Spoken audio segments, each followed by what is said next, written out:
On a entendu pas mal de choses, l'enseignement était très riche, je sais pas si ça vous a parlé, en tout cas personnellement ça m'a parlé énormément.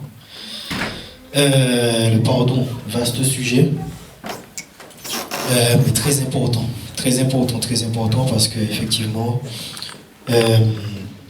ce matin je me suis réveillé en fait avec une parole dans la tête. C'est quand le Christ viendra, quand le Fils de l'homme viendra, est-ce qu'il trouvera la foi? Est-ce qu'il trouvera la foi?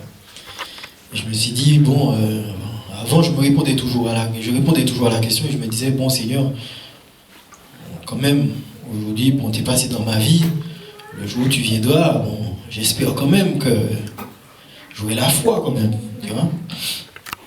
Et je me rendais compte que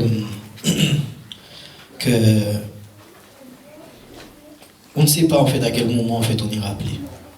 Le frère parlait tout à l'heure, ça m'a interpellé énormément sur... Le frère est resté 8 ans fâché avec son collègue. Je ne sais pas, moi je dis que je vois l'amour de Dieu à travers ces 8 ans-là. Vous savez pourquoi?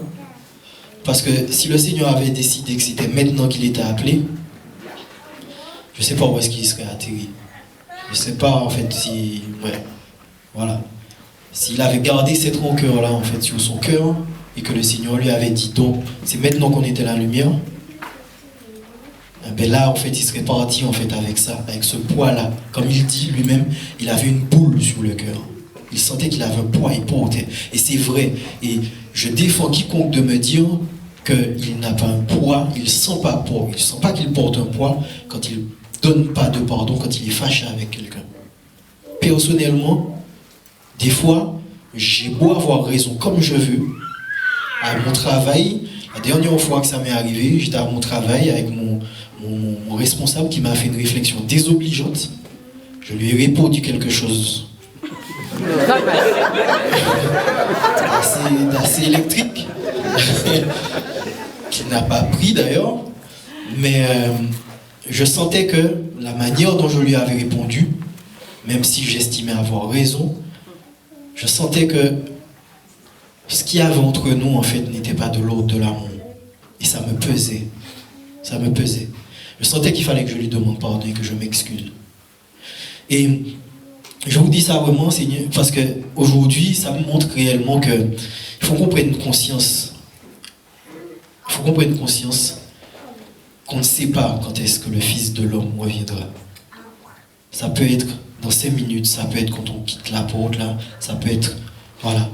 Donc la conversion, le changement, le oui à Dieu, c'est maintenant. C'est maintenant. Il faut le vouloir en maintenant. Parce que l'enseignement était très riche, et effectivement, il a parlé d'énormément de choses. Et vous savez, ça me rappelle en fait souvent en fait la souffrance du Christ, la passion du Christ. La passion du Christ, parce que je me dis aujourd'hui, et c'est Romu qui disait tout à l'heure, oui, on est blessé, mais effectivement, est-ce qu'on est plus blessé que le Christ? Et je crois que c'est quelque chose qu'il faut se répéter assez souvent, en fait. Je ne sais pas si vous vous imaginez, on connaît tous la passion du Christ, on médite, pour ceux qui le font, en fait, pendant le carême, le chemin de croix.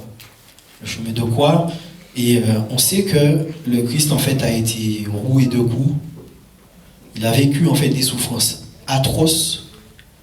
Il a vécu l'humiliation également, parce qu'on lui a craché dessus, insulté, traité de toutes sortes de choses, arraché ses vêtements, humilié sur la place publique. On s'est moqué de lui, la moquerie, ok? Et tout ça, et c'est ça qui est plus important, par des gens qu'il aimait. Je ne sais pas si vous avez déjà subi un affront de quelqu'un que vous aimiez en fait. Et vous savez que ça fait plus de mal que quand c'est quelqu'un à la limite que vous avez croisé là. Ça fait plus de mal, ça blesse plus. Donc imaginez-vous la souffrance du Christ. Vous savez,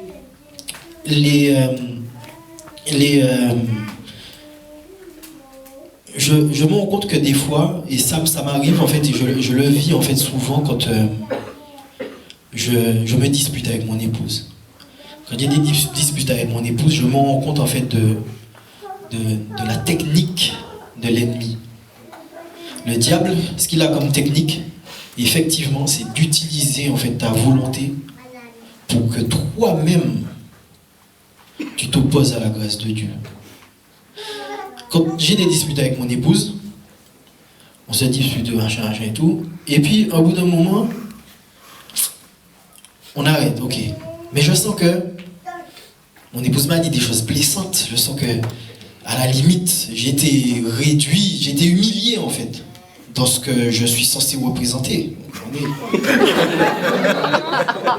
Voilà, dans ma stature masculine et attention, je sens que je suis humilié. Et je sens que le Seigneur me dit d'aller lui demander pardon. C'est-à-dire de m'humilier encore. La famille, c'est difficile. C'est dur. Parce que, je vais vous dire quelque chose, et c'est là où la technique, les démons ont une technique très, très affûtée. C'est que le Seigneur, et je suis conscient qu'il m'a donné aussi une grâce de pardon. Parce que, à plusieurs reprises, je me suis déjà rendu compte que j'ai plus de facilité. Alors, ça ne veut pas dire que je suis meilleur que mon épouse. Attention, la famille. Ça veut dire que le Seigneur nous a équipés, en fait, à notre mariage. Le Seigneur nous donne, comme je vous disais tout à l'heure, tout ce qu'il nous faut, en fait, pour combattre, pour arriver au ciel. Il nous donne tout. Mais par contre, l'ennemi veut venir nous voler ces choses. Et je suis conscient, en fait, d'avoir cette grâce de pardon. Je sens que j'ai plus de faculté, en fait, à mettre ça sous mes pieds et à aller vers mon épouse, lui dire, bon, allez, et tout. Jusqu'au jour où, une fois, deux fois, trois fois, l'ennemi se dit, ok, il se pointe avec un nouveau concept, mais attends, ça fait quand même pas mal de fois que tu pardonnes. C'est quoi? C'est une comédie. Comme justement, comme Vanessa disait, mais c'est quoi? Ça va durer toute la vie? C'est toi qui es plus petit? C'est quoi exactement? Qu'est-ce que... Et c'est là où je me dis, mais attends, purée, c'est quoi? La personne ne comprend pas, à chaque fois que tu lui dis ça, ok, tu vas te machin, mais elle ne comprend pas. Donc à un moment donné, il faut faire quelque chose pour qu'elle comprenne. On est d'accord. Mais ça, c'est la technique du démon, en fait, la famille. C'est que le cerveau reprend les rênes et il utilise notre intelligence pour nous couillonner nous-mêmes. Et on rentre dans ce procédé et on collabore à ce moment-là, on collabore avec ce vol qu'il fait là. Et à ce moment-là, il me vole ma grâce du pardon. Et là, je sens que je collabore avec lui pour ne pas aller demander pardon à mon épouse. Ça, c'est un piège. C'est un piège énorme. C'est un piège énorme. Et j'ai envie de vous rappeler, en fait, que la parole dit « Vous ne vous battrez pas contre des ennemis de chair et de sang. » C'est-à-dire que le Christ, quand il était, en fait, en train d'être dépouillé de ses vêtements, on lui crachait dessus, le Seigneur savait, en fait, que... Et c'est pour ça, en fait, qu'il l'a dit. Pardonne-leur, parce qu'ils ne savent pas ce qu'ils font. Le Seigneur savait que son ennemi, ce n'était pas, en fait, les hommes qui étaient là. Il était là pour les sauver. C'était ses bien-aimés. L'ennemi, c'est l'ennemi de nos âmes. Vous ne vous battrez pas contre des ennemis de chair et de sang. Mon ennemi, ce n'est pas mon épouse. Mon ennemi, ce n'est pas mon épouse. Mais c'est ce qui nous anime et l'esprit avec lequel on collabore. Nos collègues, quels qu'ils soient, ok? Quels qu'ils soient. Les gens avec qui on a des problèmes et qui réagissent de façon blessante envers nous, collaborent avec un esprit de division, en fait, qui veut semer la zizanie et la mort entre les hommes. Qui veut-on suivre? L'esprit de vie ou l'esprit de mort? Si on veut perpétuer cette chaîne de mort, à ce moment-là, oui, on est blessé et on ne va pas pardonner. Et là, en fait, il y a une chaîne qui se met en place. Mais par contre, si on veut collaborer avec l'esprit de vie pour remettre la lumière là où il y a eu les ténèbres, à ce moment-là, en fait, on inverse la donne. Mais on inverse la donne, effectivement, comme le Christ, lui, l'a fait, en fait. Le Christ a accepté et pris sur lui, en fait, l'humiliation. Il a pris sur lui l'humiliation pour pouvoir effectivement vaincre le péché. Parce que c'est ce qu'il est venu faire, le Seigneur. Vaincre le péché. La famille, franchement, excusez-moi, il y a une chose en fait qui est très importante dans cette manière de donner son péché, de donner son pardon, effectivement. Comme la sœur disait, donner son pardon, c'est pas facile. Mais donner son pardon, et je vois qu'effectivement, c'est ce qui m'aide avec mon épouse. C'est ce que le Seigneur me rappelle à chaque fois. Mais Loïc, pour qui tu te prends, en fait? Si j'agissais avec toi comme tu agis là en ce moment, comment serais-tu? Et c'est ce qu'on dit tous les jours, effectivement, et c'est la base. Ça, vraiment, on se prétend chrétien, la famille, on dit « je crois en Dieu », c'est facile à dire. Mais le plus difficile, on se rend compte que la base, les fondamentaux de notre Père, on le dit « pardonnez-nous comme nous pardonnons aussi ». Et je me rends compte aujourd'hui que le Seigneur vient, il me dit « Loïc, tu pêches tous les jours. Tu sais que tu n'es pas bien. Tu sais que tu n'es pas un saint. Tu sais que tu me fais souffrir. Et malgré tout, quand tu viens vers moi, je te pardonne. Comment te permets-tu de ne pas pardonner en fait à ton épouse? Comment te permets-tu? Et j'ai envie de vous dire, le pardon, effectivement, le pardon délivre. Des fois, quand on a un petit peu de mal à pardonner, je ne sais pas qui est-ce qui disait ça tout à l'heure, et la dernière fois, ça m'est arrivé, la famille, un acte de charité, en fait. C'est comme si on prenait un petit marteau pour casser la glace. Des fois, effectivement, on a mis une telle barrière de glace entre nous, en fait, entre la personne à pardonner et nous-mêmes, que c'est difficile de la percuter. La dernière fois, quand j'étais, en fait, je sentais que le Seigneur me demandait d'aller demander pardon à mon épouse, j'arrivais pas. Je n'y arrivais pas. Donc, je sortais chez le dîner, je suis parti. En revenant, je suis parti à la pâtisserie, j'ai pris un petit éclair au citron. Bloqué. Tu lui donnes, et puis bon, ça amoindrit un peu les choses. Ça adoucit un petit peu le passage. Voilà. Mais effectivement, c'est des actes, en fait, vers l'autre, quand effectivement vous n'arrivez pas, parce que l'amour, le pardon, c'est divin.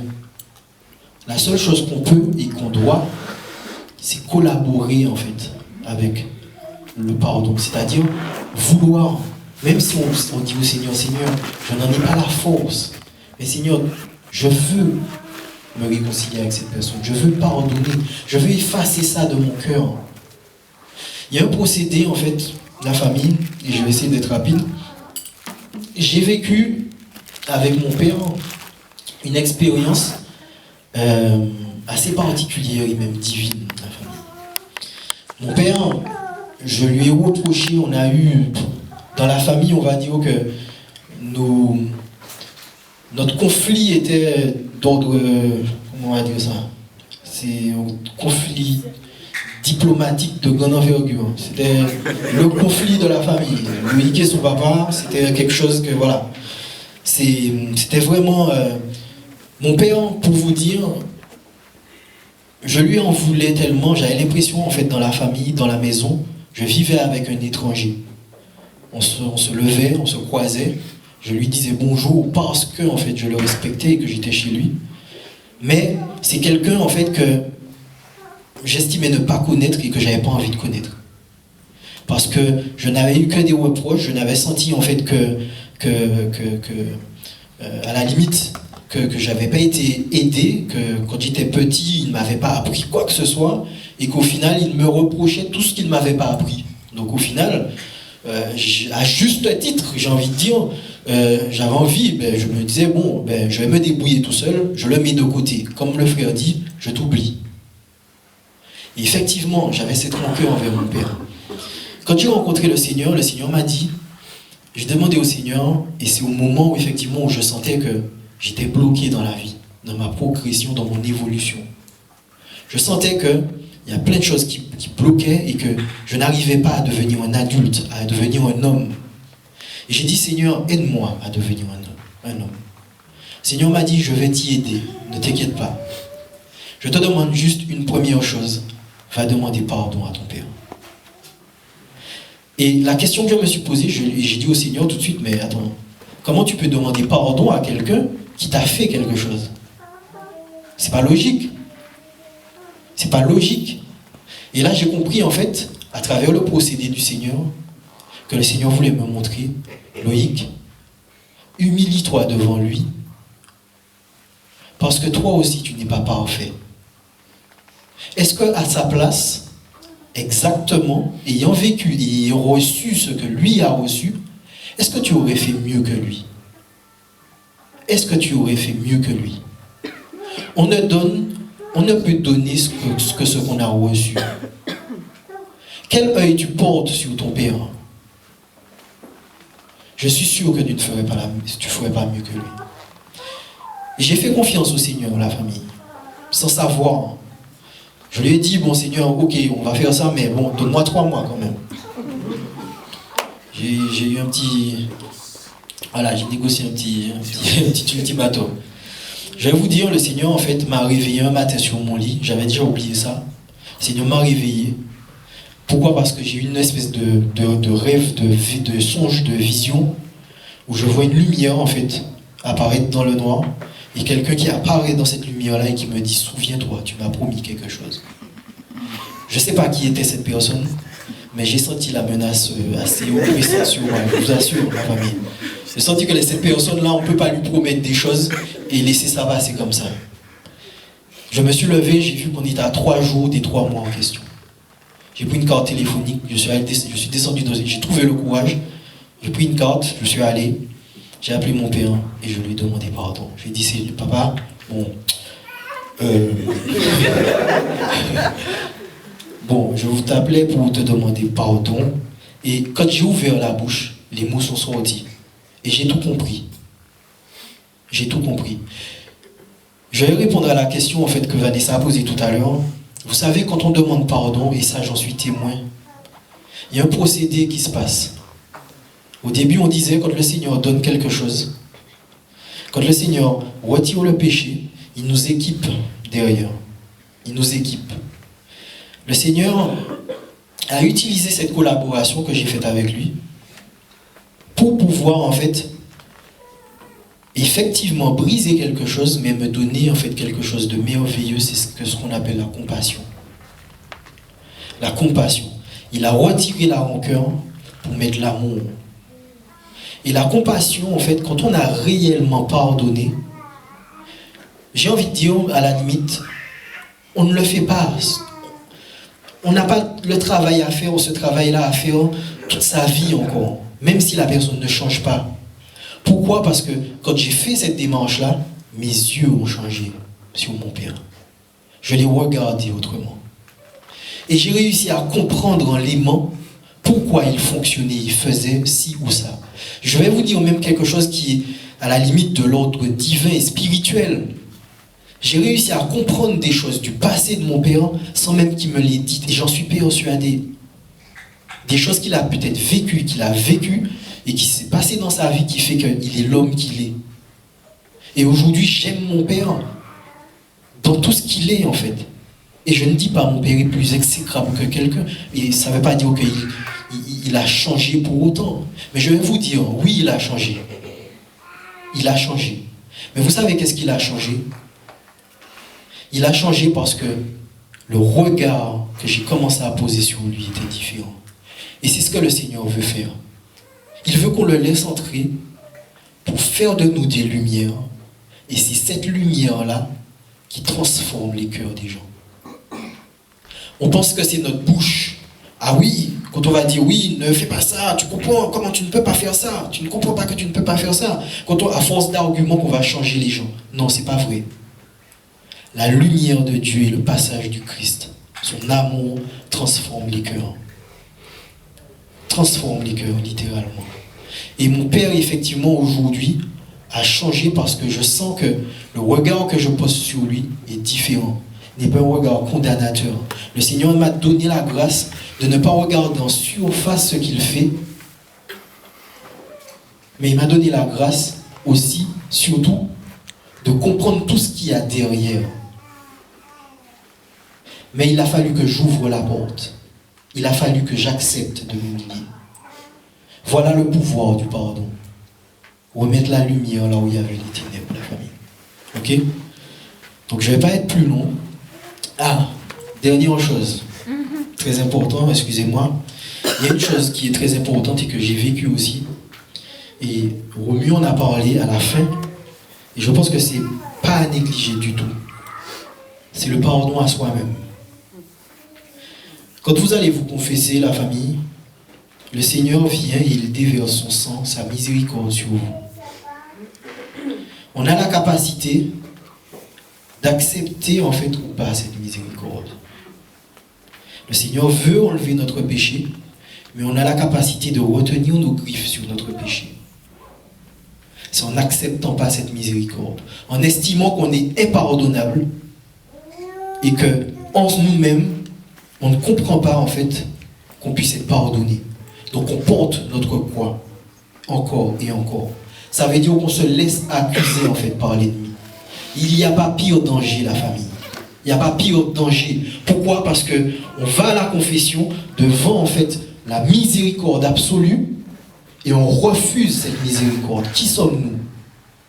Qui sommes-nous en fait pour refuser un pardon qui nous a été accordé de Dieu lui-même? Qui sommes-nous? Ça, c'est de l'orgueil. C'est de l'orgueil. Ne tombez pas, s'il vous plaît, dans ce piège-là. Et je ne l'aurais jamais compris si, à un moment donné de ma vie, j'allais à la confession quasiment tous les 2 jours. Le prêtre me disait, mais Loïc, oui, mais c'est bon, tu m'as vu, voilà, machin, allez. Voilà, le prêtre en avait marre avec moi.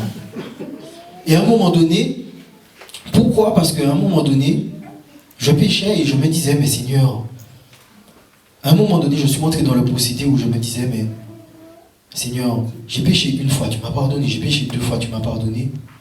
Là, c'est bon, quoi. C'est bon, tu n'es pas un clown. Le respect, à la limite, l'ennemi utilise le respect qu'on a pour la bonté de Dieu pour nous couillonner. Vous vous rendez compte de la tactique, la famille? Pour nous couillonner et nous tromper. La miséricorde de Dieu n'est pas humaine. Elle n'est pas à la hauteur de ce que nous, on peut encadrer et comprendre. Ne mettons pas de limite au pardon de Dieu et à la miséricorde de Dieu dans nos vies.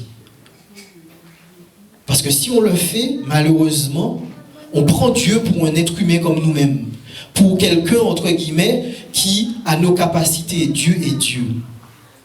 Dieu nous a fait. Et Dieu nous aime. Il est amour absolu. Qui sommes-nous pour refuser un pardon qu'il nous donne? On a le devoir et l'obligation, la famille, parce que c'est la seule chose qui nous sauve, d'accepter le sang du Christ versé, parce que regardez tout ce qu'il a vécu pour nous, en fait, pour qu'on puisse l'avoir.